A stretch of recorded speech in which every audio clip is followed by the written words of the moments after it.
प्यारे बच्चों, good morning. आज की क्लास में हम लोग सॉल्यूशन बिलियन में पढ़ेंगे कॉलिगेटिव प्रॉपर्टीज, बिलियन के अणुसंख्य गुण।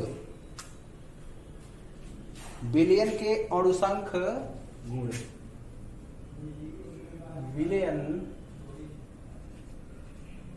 बिलियन के अणुसंख्य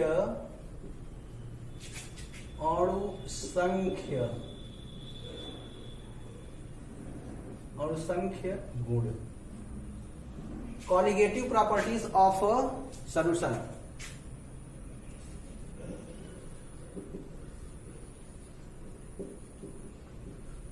कॉलिगेटिव प्रॉपर्टीज ऑफ सॉल्यूशन।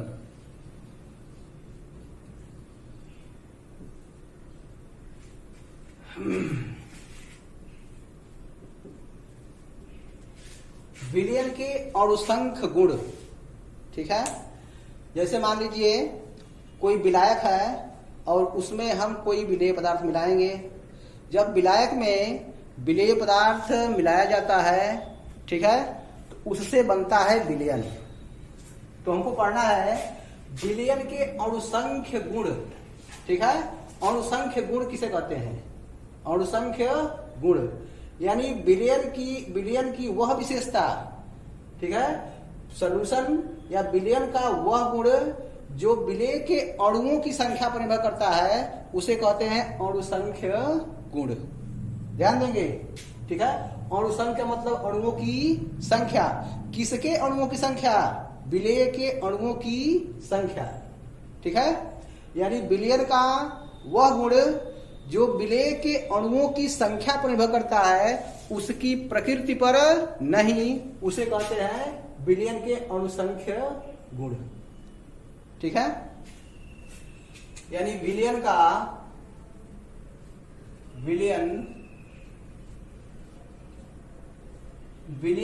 वह गुण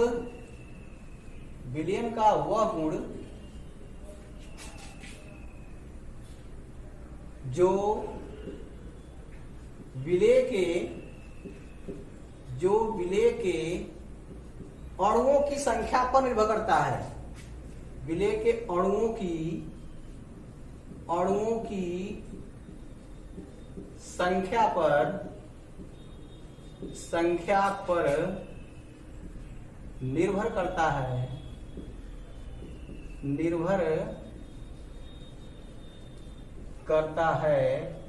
ठीक है। विलयन के अणुसंख्य गुण कहलाता है, ठीक है। विलयन का अणुसंख्य गुण कहलाता है। अणुसंख्य गुण कहलाता है, ठीक है।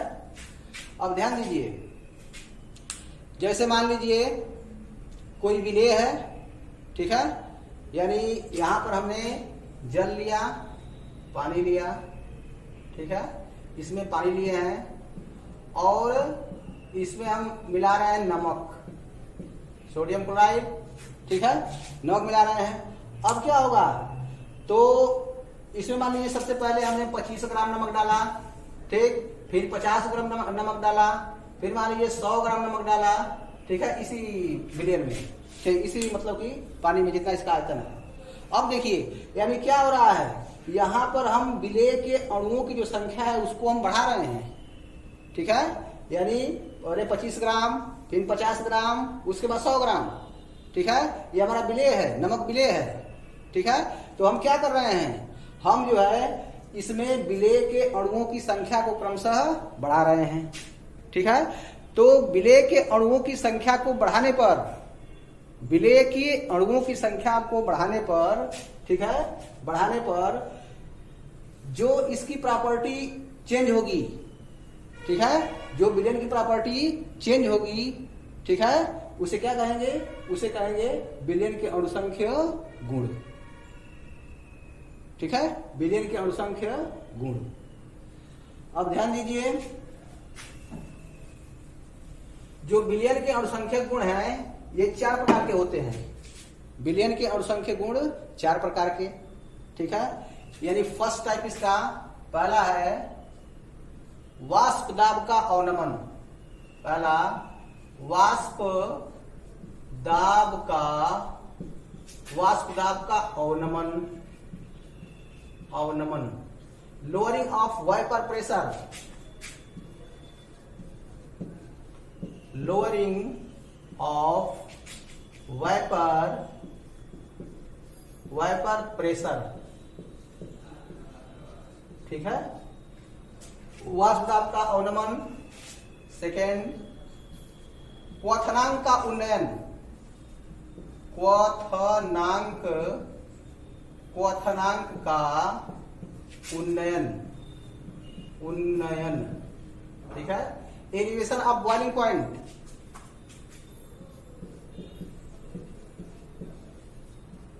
Elevation of boiling point, elevation of boiling point, ठीक है। थर्ड, तीसरा है हिमांक का अवनमन। तीसरा है हिमांक का अवनमन, हिमांक का अवनमन यानी डिप्रेशन इन फ्रीजिंग पॉइंट, ठीक है, डिप्रेशन इन फ्रीजिंग पॉइंट या डिप्रेशन ऑफ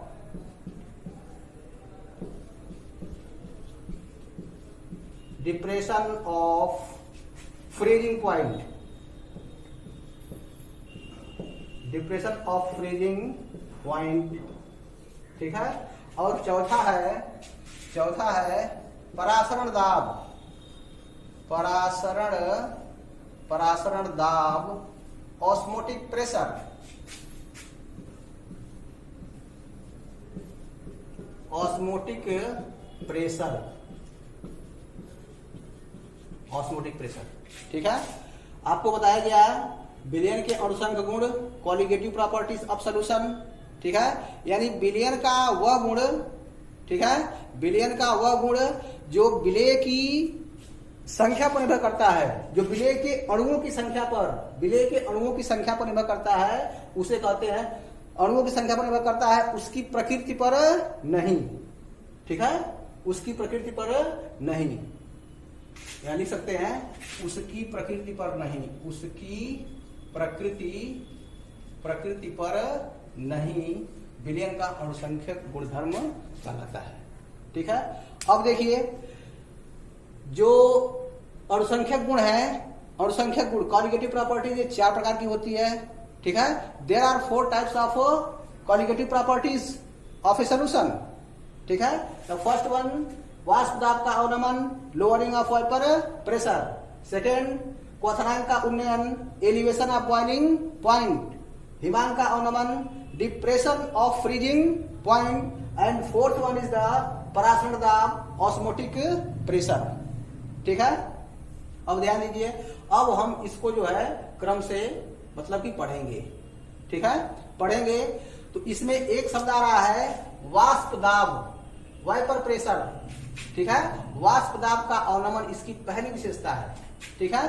तो सबसे पहले हम क्या पढ़ेंगे, सबसे पहले हमको ये जानना पड़ेगा कि वाइपर प्रेशर क्या है, वाष्प दाब क्या है, ठीक है, वाष्प दाब क्या है, सबसे पहले हम इसको पढ़ेंगे, इसको समझेंगे, वाष्प दाब को, वाइपर प्रेशर को, इसके बाद जो है हम क्रम से जो है इसके बारे में पढ़ेंगे।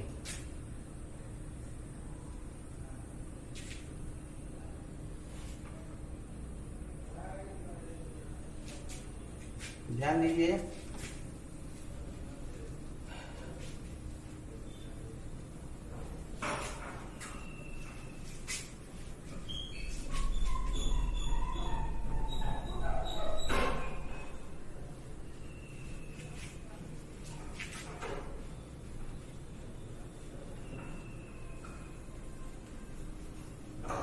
हम लोग को पढ़ना है वाष्प दाब। सबसे पहले इस बात को समझेंगे, वाष्प दाब वाइपर प्रेशर किसको बोलते हैं? वाइपर प्रेशर, वाइपर प्रेशर, वाष्प दाब। ठीक है, ध्यान दीजिए। यानी वाष्प दाब क्या कहलाता है? वाष्प दाब क्या कहलाता है? जैसे मान लीजिए यह एक पात्र है, ठीक है, यह एक पात्र है, ठीक। इस पात्र में यहां पर सपोज दैट यहां पर पानी भरा हुआ है, ठीक है, ये सब जो है पानी के मॉलिक्यूल्स हैं। अब देखिए क्या होता है, अब ये इस तरह रखा हुआ है, ओपन जो है, ये जो पॉट है, जो बर्तन है, वह ओपन है, खुला हुआ है। तो क्या होगा, जो इसके अणु हैं, जो जल के अणु हैं, ठीक है, क्या होते हैं, ये गति करते रहते हैं, ठीक है, गति करते रहते हैं। अब देखिए यहां पर ये सब क्या है, जल के मॉलिक्यूल है, अणु हैं, ठीक है, जल के अणु हैं। अब देखिए तो ये आपस में टकराते रहते हैं, जब टकराते रहेंगे तो किसी की गतिज ऊर्जा अधिक होगी, किसी की कम होगी, ठीक है। यानी जिसकी गतिज ऊर्जा, जिस मॉलिक्यूल की गतिज ऊर्जा अधिक होती है, वह क्या करेगा, वह इसके पृष्ठ को, जो इसका पृष्ठ है, इसको छोड़ देगा और छोड़ करके मतलब कि वायुमंडल में चला जाएगा। तो इसे क्या कहते हैं, इसे कहते हैं वाष्प, वाष्प बोलते हैं, ठीक है। अब देखिए ये वाष्प हो गया। अब यहां पर एक पात्र है, ठीक है, इस पात्र में हमने भर दिया है क्या, इस पात्र में हमने पानी लिया है, ठीक है, और पानी लेने के बाद हमने क्या किया, हमने किसी पात्र से इसको ढक दिया, ठीक है, इसको ढक दिए हैं, ढक दिए तो क्या होगा, काम वही होगा, ठीक है। यानी जिसका मॉलिक्यूल, जिस मॉलिक्यूल के अणु की गतिज ऊर्जा अधिक होगी, ठीक है, अणु की गतिज ऊर्जा अधिक होगी, वह क्या करेगा, वह द्रव के पृष्ठ को छोड़ देगा, ठीक है, जो द्रव का पृष्ठ है उसको छोड़ देगा, ठीक है। और जब छोड़ देगा तो ये कहां जाएगा, ठीक है, क्योंकि ये ढका हुआ है तो यहां पर आके इकट्ठा होगा, ठीक है, इकट्ठा होगा।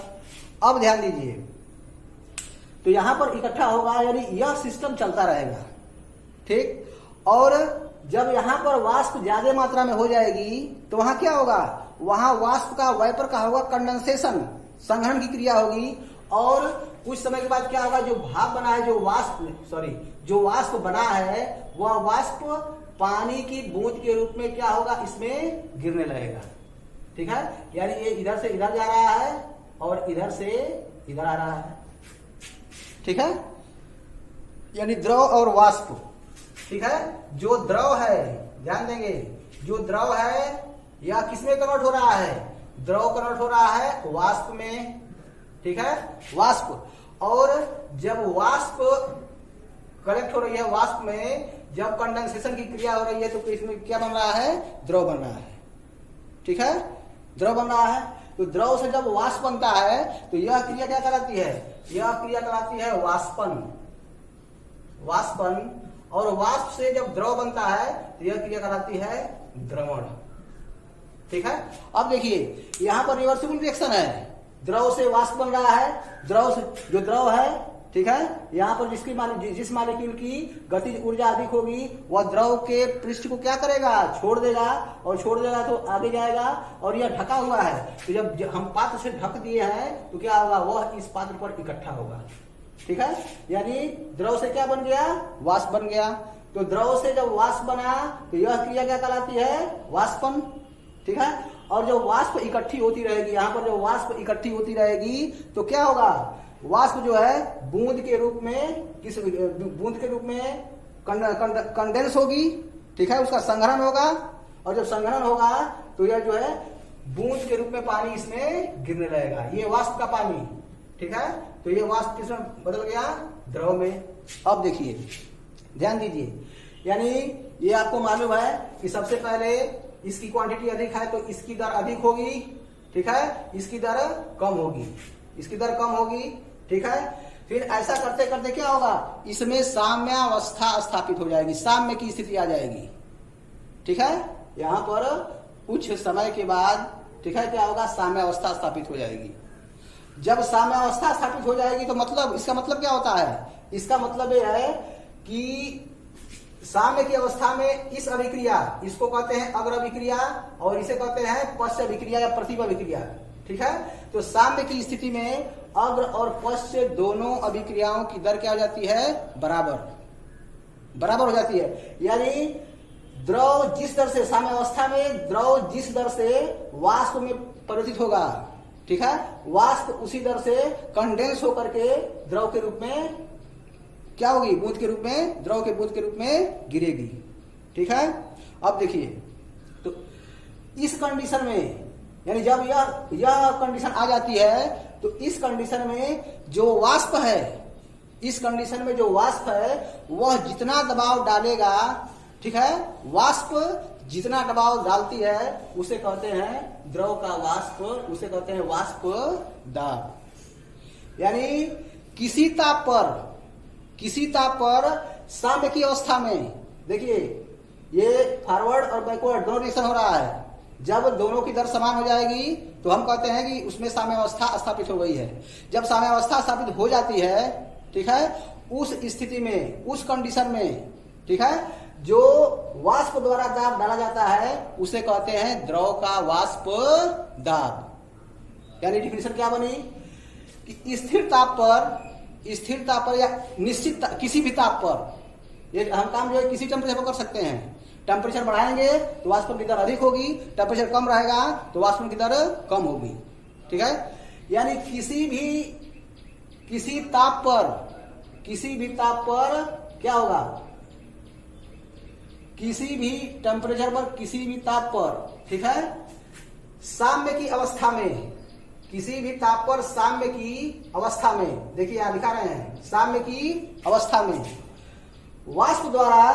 वाष्प द्वारा जो दाब डाला जाता है उसे कहते हैं वाष्प दाब, ठीक है। यानी किसी भी टेम्परेचर पर साम्य की स्थिति में वाष्प द्वारा डाला गया जो प्रेशर है, ठीक है, वाष्प द्वारा डाला गया जो दाब है उसे क्या कहते हैं, उसे कहते हैं वाष्प दाब, ठीक है। अब देखिए कॉलिगेटिव प्रॉपर्टी में हम पहली प्रॉपर्टी बताए हैं वाष्प दाब का अवनमन, ठीक है, वाष्प दाब का अवनमन। ध्यान दीजिए, थोड़ा भी समझा रहे हैं, वाष्प दाब का अवनमन, ठीक है। इसमें हम लोग पढ़ेंगे, ठीक है, कि यदि किसी विलायक में, ठीक है, यदि किसी विलायक में कोई अवाष्पशील विलेय मिलाया जाता है, यदि किसी विलायक में कोई अवाष्पशील विलेय पदार्थ मिलाया जाता है तो उसके वाष्प दाब में कमी होती है, उसका वाष्प दाब कम होता है, ठीक है। और जब वाष्प दाब कम होगा तो उसे ही कहते हैं वाष्प दाब का अवनमन। अब ध्यान दीजिए, प्रश्न ये आता है कि वाष्प दाब कम क्यों हो जाता है, ठीक है, जो वाइपर प्रेशर है वह कम क्यों हो जाता है, ठीक है। तो मैंने ये बताया आपको, ठीक है, कि यदि किसी विलायक में, ठीक है, किसी विलायक में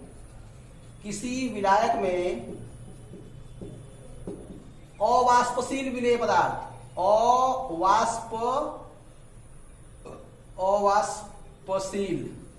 अवाष्पशील विलेय पदार्थ मिलाने पर, अवाष्पशील विलेय पदार्थ मिलाने पर क्या होता है, मिलाने पर उसके वाष्प दाब में, यानी विलयन के, ठीक है, विलयन के वाष्प दाब में क्या होती है, वाष्प दाब में कमी आ जाती है, यानी मतलब क्या हुआ, जो विलायक है, विलायक का वाष्प दाब ज्यादा होगा और जब उसमें कोई अवाष्पशील विलेय पदार्थ मिला देंगे तो क्या होगा, तो जो विलयन का वाष्प दाब होगा वह विलायक के वाष्प दाब से क्या हो जाएगा, कम हो जाएगा। जो विलयन का वाष्प दाब होगा वह विलायक के वाष्प दाब से कम होगा। अब ये समझिए कि क्यों ऐसा होता है, ठीक है, ऐसा क्यों होता है। जैसे मान लीजिए यह कोई विलायक है, ठीक है, कोई विलायक है, या मान लीजिए पानी है, ठीक है, पानी। अब क्या होगा इसमें वाष्पन की क्रिया होगी। जब वाष्पन की क्रिया होगी, ढकेंगे तो क्या होगा, इसका कुछ वाष्प दाब होगा, वाष्प दाब होगा, ठीक है। जो उत्क्रमणीय अवस्था में, जो उस उत्क्रमणीय स्टेज में क्या है, वाष्प द्वारा लगाया जाता है, लगाया गया दाब कहलाता है वाष्प दाब। अब देखिए ये विलायक है, इसका कुछ वाइपर प्रेशर होगा। अब हम इसमें मिला देंगे कोई अवाष्पशील पदार्थ। अवाष्पशील का पदार्थ का मतलब उसका वाष्पन नहीं होगा, वह वाष्प के रूप में नहीं बनेगा। जैसे मान लीजिए नमक है, नमक और पानी का विलयन है, तो जब नमक और पानी का विलयन है उसको आप रख देंगे तो क्या होगा, जो पानी है, ठीक है, वह धीरे धीरे क्या होगा, धीरे धीरे वाष्प बन करके उड़ जाएगा, और लास्ट में नमक क्या होगा, नमक बचा रहेगा। यानी वो कैसा है, नमक जो है अवाष्पशील है, ठीक है। पानी में चीनी का विलयन है, ठीक, तो जब पानी में चीनी का विलयन जब बना देंगे, बना करके रख देंगे तो क्या होगा, उसमें से जो पानी जो है वह धीरे धीरे वाष्प बन करके उड़ता रहेगा, और लास्ट में जो चीनी है, ठीक है, लास्ट में चीनी बची रहेगी, यानी उसका वाष्पन नहीं होगा, ठीक है। तो जिसका वाष्पन यानी जो वाष्प के रूप में परिवर्तित नहीं होता है, ठीक है, उसे कहते हैं अवाष्पशील पदार्थ, अवाष्पशील। अब देखिए, तो इसमें हमने मान लीजिए कोई डाल दिया कोई अवाष्पशील विलेय पदार्थ, अवाष्पशील विलेय हमने इसमें मिलाया, ठीक है, अवाष्पशील विलेय। अब देखिए जब अवाष्पशील विलेय मिलाएंगे तो क्या होगा, अवाष्पशील विलेय मिलाएंगे तो इसमें जो विलेय है, ठीक है, वह पूरी जगह क्या होगा, बढ़ जाएगा। जो विलेय के कण हैं, ठीक है, बन जाएगा विलयन, यानी हर जगह क्या होगा, बढ़ जाएगा। क्या बटेगा, अवाष्पशील पदार्थ जो विलेय है। अब देखिए इसके पहले यानी हम जो है ये फ्रेश लिए हैं, इसमें कुछ मिलाए नहीं है, ठीक है, तो यहाँ हर जगह क्या है, पानी के मॉलिक्यूल्स हैं, ठीक है, पानी के कण है, सबका होगा वाष्पन, ठीक। और यहाँ पर जैसे मान लीजिए कि जब अवाष्पशील विलेय पदार्थ मिला दिया गया तो क्या होगा, इसकी सतह पर भी क्या होगा, अवाष्पशील, मान लीजिए ये अवाष्पशील विलेय का है, ये अवाष्पशील विलेय का है, और ये अवाष्पशील विलेय का है, ठीक है। यानी हर जगह क्या होगा, हर जगह अवाष्पशील जो विलेय है जिसका वाष्पन नहीं होगा उसके मॉलिक्यूल विद्यमान हो जाएंगे, ठीक है। तो इसके पृष्ठ पर क्या हो रहा है, पृष्ठ पर जो अवाष्पशील विलेय है, अवाष्पशील विलेय जो वाष्प के रूप में परिवर्तित नहीं होगा, वो भी जगह ले रहा है कि नहीं ले रहा है, जगह ले रहा है, ठीक है। यानी पृष्ठ पर क्या हुआ, इसके पृष्ठ पर जो वाष्प के रूप में मॉलिक्यूल परिवर्तित होंगे उसकी संख्या में कमी हो गई। यहाँ देखिए सारे जो है पानी के मॉलिक्यूल हैं और सबका होगा वाष्पन, यानी संख्या अधिक है। अब इसकी जगह क्या हो गया, पानी की जगह अवाष्पशील विलेय भी हो गया, ठीक है। तो इसका वाष्पन होगा, इसका वाष्पन नहीं होगा, ठीक है। लेकिन क्या कर रहा है, ये इसकी जगह ले रहा है, पानी के ये मॉलिक्यूल की जगह क्या कर रहा है, ले रहा है।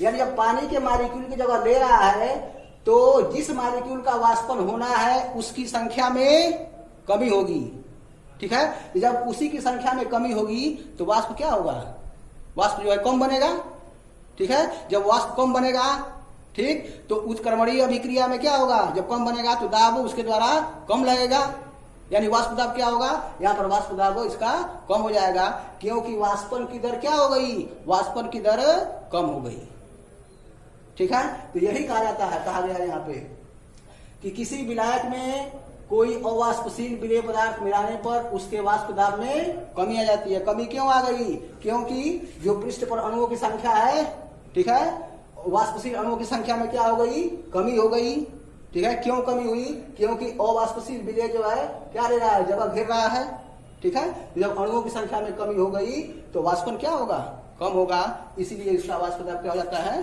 कम हो जाता है, ठीक है।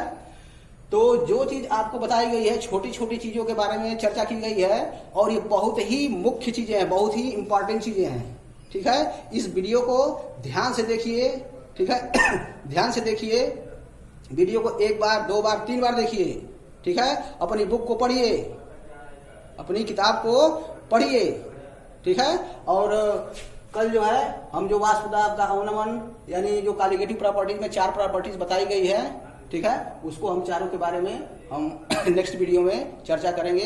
धन्यवाद।